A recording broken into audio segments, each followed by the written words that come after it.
So I think if we're going to get buy-in from all the providers, and I'm talking about pediatricians, teachers, school nurses, um, ophthalmologists, optometrists, we have to have a very clear message. And that message is that axial elongation is what causes damage. So for me, I want to slow the axial elongation that is abnormally fast in children who are becoming myopic. So when you talk about outcome for me is the goal is to reduce that axial elongation to normal curves in children who are not myopic and have a normal growth pattern. Because the eye does grow as a child grows. So that's important for me. Obviously, you don't want children to have amblyopia because you haven't corrected their central vision.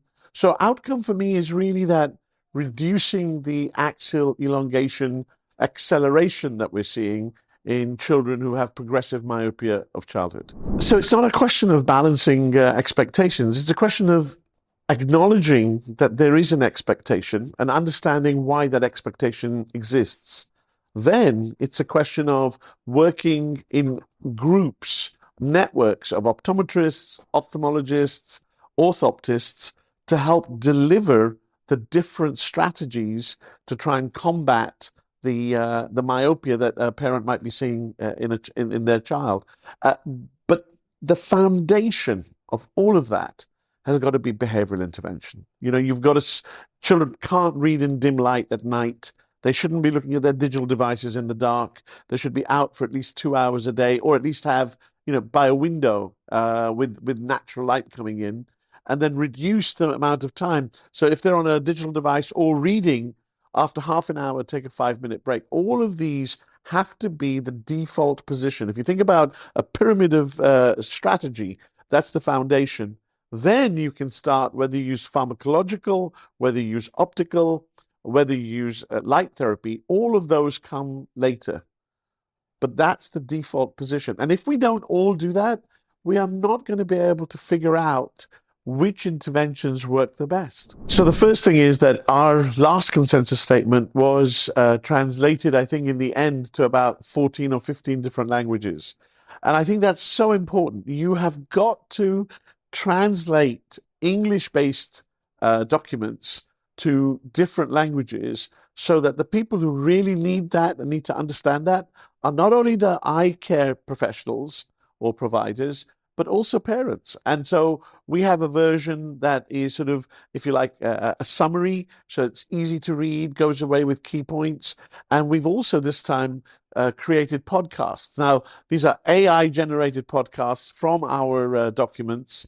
And I think that's going to be a game changer because, when you're driving into work, you can listen to the podcast rather than having to read a long document. And that's also going to be the case for optometrists, ophthalmologists, all of the eye care providers that we need to sort of get to.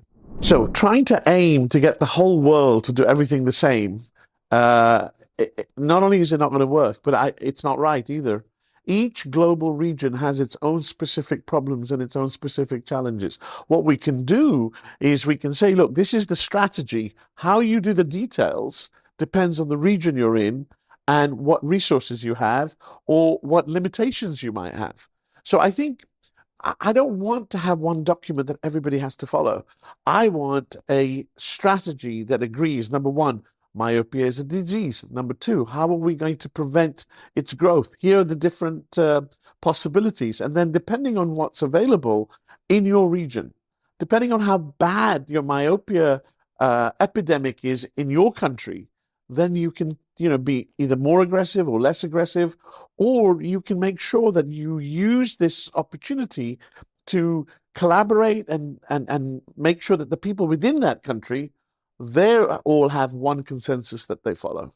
I don't think we need a global consensus. We need a global strategy, and then each country can come to its own consensus, which is region specific.